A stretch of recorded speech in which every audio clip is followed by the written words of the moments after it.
Thank you, Mr. Chairman. And I want to thank our witnesses for their service to our country and recognize the Gold Star families who are joining us today. General Milley and General McKenzie, you have mentioned today with some frequency about the impact and lack of coordination regarding the withdrawal of U.S. troops and its impact on U.S. contractors, advisors, and logistics. What impact did that have on the Afghan military? So the pulling out of contractors and advisors had a profound effect on the Afghan military's ability to operate. General Milley's already talked about when we came off the Kandax, to use a term of art, when we lost our ability to see down in the combat formations back in the summer of 20, that was a major blow. But then when we made the decision to go from 2,500 to 0, you're bringing out all your people that actually make sure the Afghan logistics system works. Let me give you an example very briefly. So before we went below 2,500, if a box of mortar rounds went at Afghanistan, you'd drop it on the ramp at Kia or maybe Bagram. There'd be a contractor there. You'd tag it. You'd have visibility on it as it went down through the Afghan system to get to the Kandak it was going to. Once you pull out that capability, you drop the mortar rounds off on the ramp and you have no idea where those things go. No idea at all. They could be going directly to the bazaar. They could be going to the Taliban. You just don't see it. So that capability is gone. But more perniciously, perhaps, is what it meant to Afghan aviation. The one sort of asymmetric advantage that they had.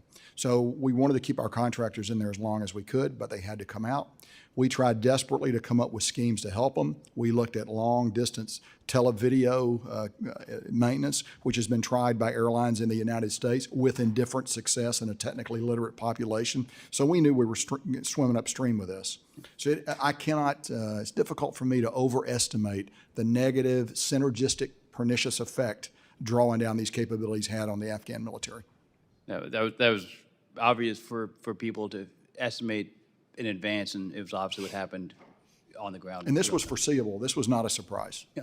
And so did the U.S. ever come up with a plan to properly make up for the loss of these key capabilities? We tried, what I'd call heroic measures. We had a forward, over-the-horizon, security cooperation office in one of the Gulf countries, but it just doesn't work. You have to be there. You got to be with your partners.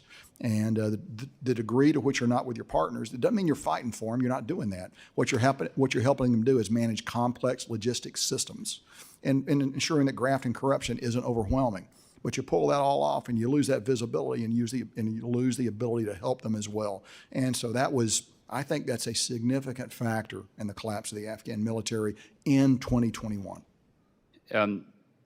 Was there any long-term planning for how the U.S. would be able to continue to support our longtime allies in the Afghan military at all?